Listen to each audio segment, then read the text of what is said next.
There we go. We're live. Nice. All right. Well, welcome everybody to another episode of Connection Loop. I'm your host, Darius, and we're here with Ruben, and we're here with a very special guest. Guys, you may actually know him if you're into sports, if you've been watching the news, things like that. I want to introduce a very special guest. David, tell us what you're here. Tell us more about you first, intro, just in case somebody doesn't know you. And then, Oh, most people don't know because there's 7.6 billion people on Earth, and we're living under a false facade that even The Rock and the Kardashians are well known.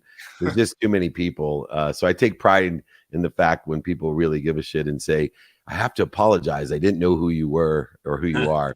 That's the norm. But anyway, I am someone who's on a mission, first of all, to empower over 1 billion people to be happy, defined as living in abundance in an infinite loop, in the connection loop of making a lot of money to help a lot of people and have a lot of fun. And in my journey, I grew up in 3 worlds, and I've lived in 3 worlds. The first is the world of not enough. I was born, my dad left when I was 5 with 6 kids, a single mom. I was born with 6 kids, a single mom. She was a 2nd grade teacher who worked 2 jobs, packed my dinner in a paper bag. And that's where my desire to make a lot of money came from, because the only thing that caused any type of interference in my life, any type of frustration, shortages, or scarcity was money. Financial insecurity was a daily occurrence that caused me pain. And so I decided that money was going to buy me the missing component of love and happiness. And so I set off on a journey to be rich. And luckily enough, when I graduated law school, instead of being a lawyer, I took a job in the internet. Within 9 months, made my first $1 million. Within 3 years, we exited in 1995 for $3.4 billion to Thomson Reuters. And then I built a career on Sand Hill Road, investing and raising money, eventually ending up in 1999 as the CEO of Samsung's data division, their first smartphone, which was called the Convergence device in 99. And then in 2006, Lee Steinberg hired me to be CEO of the most notable sports agency in the world, where I was worth over $100 million at that time. I owned a golf course, ski mountain, 33 properties in San Diego alone, several different ventures that were doing well. But I moved from that world of not enough to a world of just enough, where I was buying things for the wrong reasons and buying the wrong things for the wrong reasons. I was buying things I didn't need to impress people I didn't like. And so I had to lose everything. Pain is an indicator that you have a better place to be, a better situation to be in. And thanks to my mom, my dad, my best friend, and my wife, the only 4 people that were telling me the truth at the time, I changed my values, my practices, and my execution model after I lost everything. And over the last 18 years, I've made it all back by living in a world not of not enough, not of just enough for me, buying stuff I didn't need to impress people I didn't like, but a world of more than enough in the infinite loop, a world of more than enough of everything for everyone. And I have those practices. I've written 8 books about it, and hopefully you can empower other people with them. In fact, everyone here in your community, just email me. I'll give you that book. I'll sign it, send it to you. I'll pay for the book and shipping. So don't worry, david@dmeltzer.com. David, I want to. I really felt a couple of things that you said. Like my upbringing was similar, where money was like a big problem. I had a single mom raising 3 kids, and it was tough, And at the time, I didn't necessarily know it, but as I got a little bit older, I realized how much of a pain it was, and it changed, damaged my mindset, if you will. I had to go through some things growing up that are as an adult that finally was able to unlock that and sort of change that thought, that limiting belief that I had. So no, I really felt that part of it. And then I wanted to know specifically what what were the worst purchases that you made? What would you say top, at least one, was the biggest? Oh, for sure. My worst purchase was a 25-unit condo because I bought it from a neighbor who ripped me off. But my second one, that was just a bad business decision. Yeah. But my real worst purchase was my first Ferrari. And let me tell you why. Because I literally, this is before cell phones, right? I'm in my 20s. They used to carry little pictures of your girlfriend around. I carried a little picture of my Ferrari, the wallet side photo. And Yeah. I literally, I thought that Ferrari would let everyone know, number one, I was successful, Right. make everyone proud. I thought every girl would love me because of it. But Yeah. let me just tell you what I've learned, why it's the worst decision. One, if if you drive it too much, it breaks down. If you Yeah. don't drive it enough, it breaks down. And if it breaks down, it costs 10 times as much as any other car to fix. And worst of all you're doing is promoting to every girl that you would meet what your true anatomy was. So I couldn't even lie about that, because that car was just an indicator that I was an asshole, Gee. and it was a pain in my ass. It was probably the worst thing I've ever uh, bought, because I bought it. Like I said, it was something I didn't need to impress people I didn't even like. Right. No, that's a perfect example of that as well, where uh, terrible like financial investment, but then for the wrong reasons as well. And I think in this day and age, we do a lot of that, right? Like people are putting themselves out there for reasons that they're not realizing. That I love what we talked about even before the stream. I want to get into that too, the why component that you were talking about. People don't have that why. They're not considering it when they're doing things. They just see, oh, I like this, or they, and then this like really superficial why, and they're going after those things like a dopamine kind of rush versus a real investment into the things like having values, having things that you really stand for, and having your why be related to those. With me, and it became like my family. I realized like I'm my wife and my daughter. I didn't know that it was going to feel the way that it did, and it's like my whole life kind of changed, and now it feels like that is my life, and I went from kind of this, I don't want to say I was selfish, but I was certainly like, I'm in the gym and just taking care of me and doing me. It's like it felt great, but it was kind of like that 20s Ferrari thing. Like, is that what matters? Like, looking like muscles or whatever. I'm like, no, I have like people that matter, people that care about you, and those people are telling you the truth the whole time, right? And so no, that resonates with me as well. Ruben? Yeah, David, thank you. This is such an amazing story to share with our audience.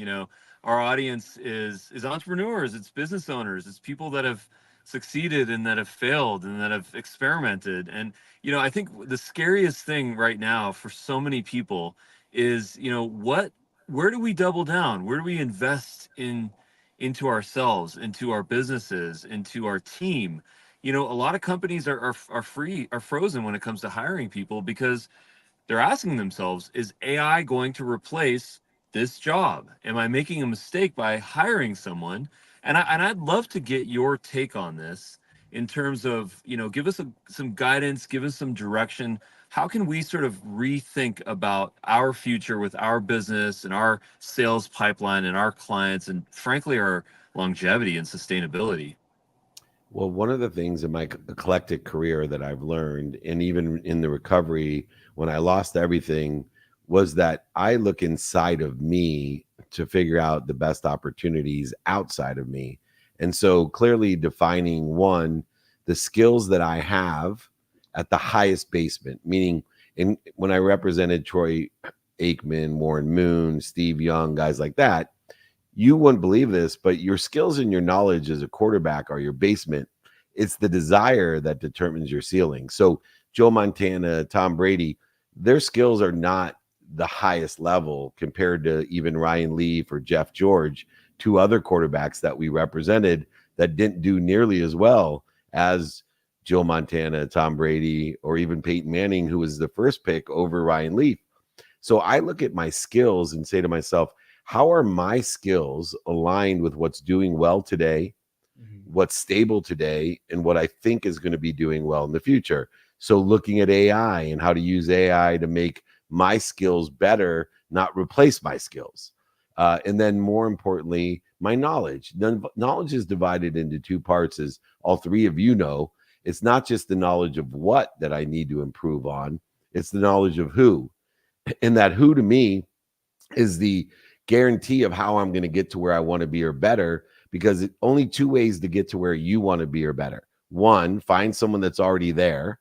So I go to Ruben and say, hey, man, I know you're really good at this. Show me the directions on how you got to where you are. Or I help somebody else get to where they want to be. And so those are the two ways that we do that. So I encourage everyone, entrepreneurs, all types of business people, even our own personal lives. Hey, let's look within. Let's see how our skills and our knowledge are aligned with what's doing well, what's stable, and what I think is going to be doing well in the future. And then apply my why. Let's apply my why, because my desire determines the delta in my life. So I want to choose the highest basement. I'll give you an example. I played college football. My delta from my skills and knowledge, the level of skill that I was born with, is so low that my delta, it's still one of the closest things I've ever come to my potential. But I was a below average college football player, but that was my potential. And I came so close to reaching my potential. I just chose the wrong basement. Once I got into sales and leadership and executive and speaking, my basement's so high. At 9 years old, I was a better speaker than most people. Just like at 9 years old, LeBron James was a better basketball player than me. And so what I want people to do is look within, start developing the skills and knowledge that you have, apply your why, your desire, knowing that it creates your delta, but be strategic.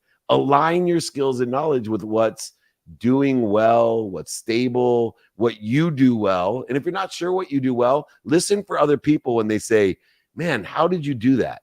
Like, if there's a kid that all of a sudden can fix my electronic bike in 2 seconds, and I'm like, dude, how did you do that? Right. Listen, maybe you should look at designing, engineering, or owning. There's going to be a huge career, by the way, in all the trades. There's a shortage today, and people still are going to need their toilets fixed. They're going to need their windows washed. They're going to need their cars fixed.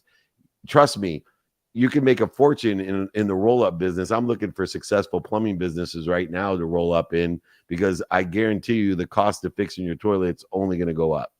Right.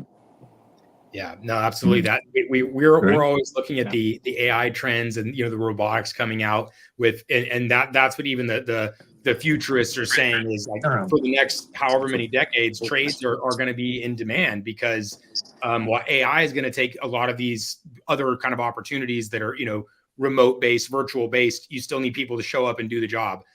But eventually, they're even saying the robots are going to, because they're already working on all these machines that are like very human like. Now, how long before they can come, figure out how to fix a sink or a toilet?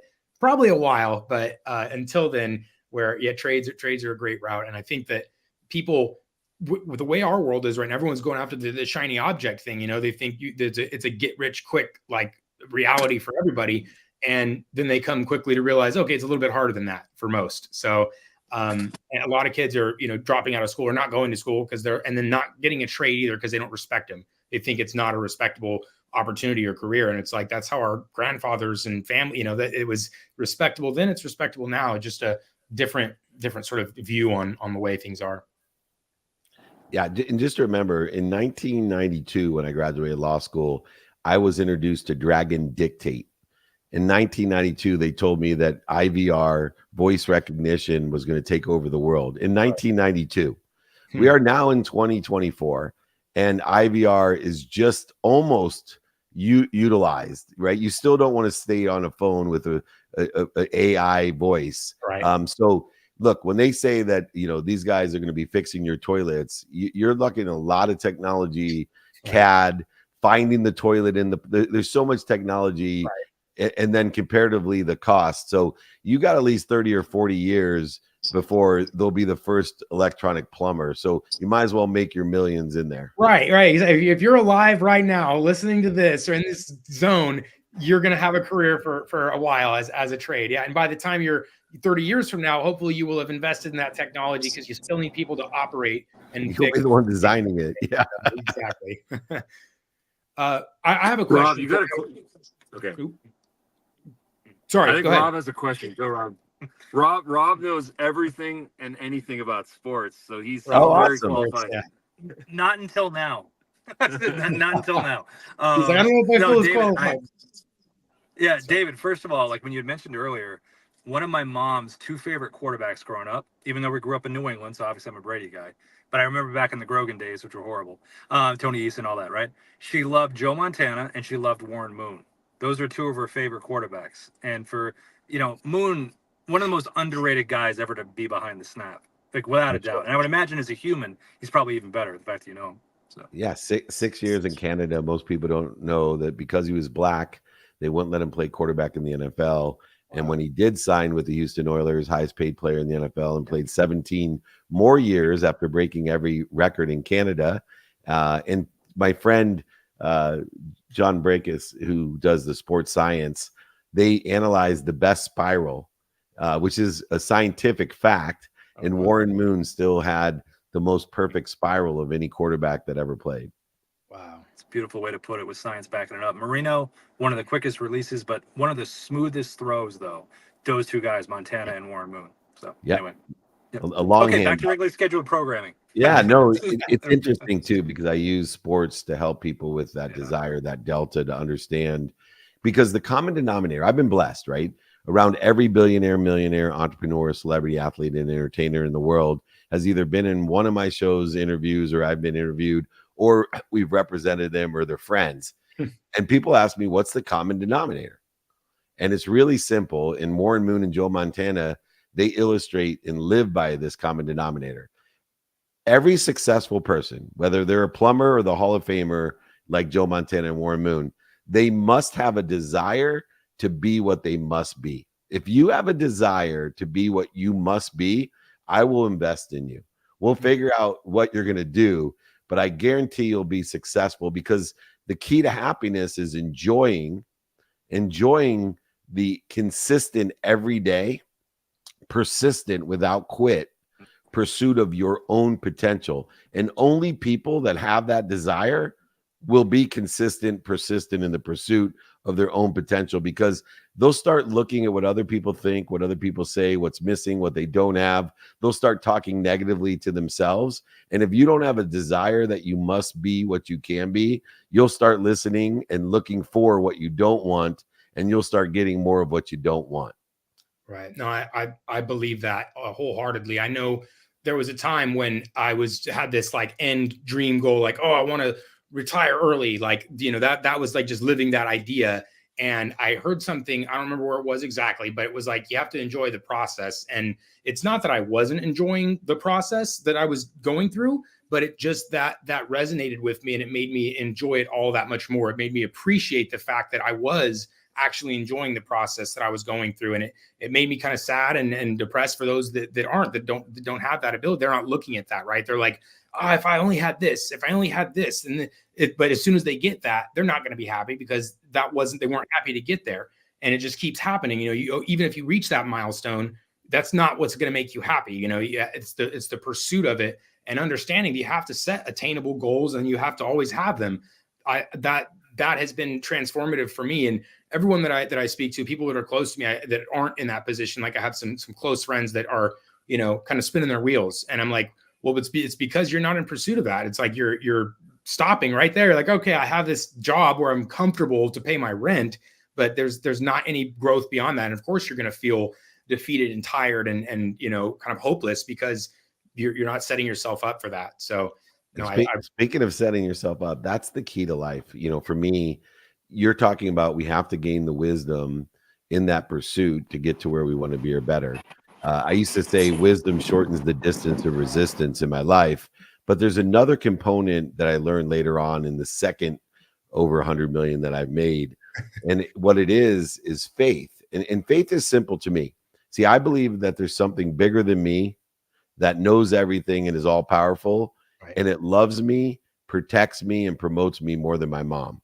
Right. And so you define it how you want, but this is what happens. Human beings are not capable of understanding or knowing the outcomes of today and the impact of the future. So listen to this. When I went bankrupt, I had to go tell my mom, who the only reason I wanted to be bankrupt was to buy her a house. I mean, the only reason I wanted to be rich was to buy her a house, right? Single mom, 6 kids. I had to go tell her I was bankrupt, but I also had to go tell her that I lost her house in my bankruptcy because I had my name on her title. And so my mom, I told her at that time, why am I being punished? I did everything I was supposed to do. I'm a good son. I'm a good person. I'm a kind person. Why is this happening to me? Why am I being punished? I don't believe in God. And my mom said, oh, son, she said, you believe in God. You just believe in the wrong God. And I started to say all the pain, setbacks, and failures in my life were protecting me, promoting me, and loving me, not punishing me. I'm just too stupid to figure it out today. But eventually, with the wisdom and faith reducing the distance of resistance, I'm going to get to a better place. So I started saying, my life is in a divine direction. This is a divine detour, and it's going to pay off in divine time. Not Dave Meltzer knowing, not Dave Meltzer detours, and definitely not Dave Meltzer time. Divine direction, divine detours, and divine time. If you have that perspective, I promise you, you'll make a lot of money, help a lot of people, and have a lot of fun. I agree that I think faith is a missing recipe in a lot of people's lives, and it's a missing thing that like they feel like, what's this missing thing? And in fact, I'm a very scientific person. I remember there was a study done where like something in our genome, something in our brain, in our DNA is like meant to worship. It's rewarding to worship, to have faith. It's like activates all the chemical release in your brain, like eating or like sex or like love would. And so the fact that our brain is so programmed for that, it means that it's missing in your life. If you don't have it, if you don't have faith in something greater than you, then it's like you're not eating, you're not having love, you're not doing something that's a key critical component to your life. So what, and actually there's a famous mathematician that said, it's like you're to believe, the worst outcome of not believing, if you don't believe in anything, the very best outcome is you're going to rot in the ground, right? If you don't believe. Right. If you believe, the very worst possible outcome is you rot in the ground. So if the worst outcome is equal to the best outcome, how is this even a decision? Yeah. And then he's like, so then now you just have to decide which God to put your faith in. So right. I call it best option faith. That's exactly where I derived from that day when I told my mom I didn't believe in God. I changed my mind. I'm going to start believing because if it's the best option I have, I'd much rather have my best option be far greater than my worst option. That's for sure. Yeah. Well, all right. I think we've got actually one last thing. If you have one resource, one book or link or thing that you would direct people to, just kind of based on the discussion that we've had, what would you say it'd be? I wrote a book, my first book, called Connected to Goodness, and it gives you the key principles with key elements. It's a step-by-step procedure to know what you want each day, taking into consideration the circumstances of the day, to give you the meaning or the lessons of the past in that divine direction, to understand the divine detours and divine time. And it's a step-by-step. I am very heavily involved in the Napoleon Hill Institute and Think and Grow Rich. And so it's the modern day Think and Grow Rich, because I pretty much interviewed more people than anyone. Even it was impressive when Napoleon Hill, Carnegie funded him to take the top 100 people in the world. I've taken the top thousands and taken those lessons. And so I would like to give that book to everyone in your community. I'll pay for shipping and the book. Just email me directly. I answer all my own emails, david@dmeltzer.com. And I live my life of service. I do free Friday trainings, free lives every day. Every city I'm in when I'm speaking on my corporate career as a speaker, I do free meetups. I meet everyone on the street, answer questions, make introductions. My mission is to be of service and of value. And that's why I love coming on this show. I know I did my own research, and all three of you guys are part of my mission to empower other people to be happy and teaching abundance with wisdom and faith. We've all paid the dummy tax. Everybody else, you don't have to pay it. Just come and we'll pay the taxes for you. And let me say this, because I live in California. People are like, how can you afford the tax? I was like, bro, dummy tax is 100%. And it's not just 1 year, 100%. It's all 100% of every year I ever lived. That's what my dummy tax cost me, over $100 million. So if you're worried about 12% extra tax, you're missing the point. These guys here, they'll give you directions to where you want to be or better, or they know somebody to give you directions of where you want to be or better. Don't have to pay the dummy tax. You could pay New York, Texas, Florida, Vegas, California. That's nothing compared to what these guys are saving you on the connection loop. Nice. Thank you for saying that, David. Well, listen, I want to come meet you. Tell me what event I can come visit you at, or a conference. Yeah, man. Where are you guys located? We're in Los Angeles. Right now we're in Santa Clarita. Nice. But what I specifically really want to do is I want to give you a demo of this new technology that we've built that we're going to be starting to deploy out to our whole audience. of AI and how it's going to be your new sales assistant. In fact, an army of sales assistants. Your entire I team love it. now is, and I'm in, I cannot wait to show this to you. So my office is at SoFi Stadium. I was there yesterday. So my training center, my podcast studio, and my office is inside of SoFi Stadium in Los Angeles. So Wow. we'll be there on September 10th. Come and visit me. Be my guest at the stadium. We'll give you a tour. Also, I'd love to interview you about your AI, and we can get a demo. But I have a pretty big podcast. I'd love to have you on and Amazing. talk about AI and Nice. whatever else humanity needs to learn. My favorite line about AI is, remember, everyone, AI is to make humans more human. It's Right. not to take your job. It's to Right. make Right. humans more human. It's a tool. And yes, so come up. I do have a dinner if you guys want to come to Orange County on Monday night. Come on down. I'm filming my TV show. I got Tim's story, and so I'll get my team to give you tons of invitations. You've just opened a door you may not want to ever open again. Hey, I have your email address. Yes. 200 invites a year you're going to get. So Nice. it's I'm in. invitation, not obligation. Thank you guys so much. I got to jump. Thanks. I appreciate you. Blessing. Thank you Thanks, so guys. much. Thanks, everybody. See you Thank next time. Bye-bye.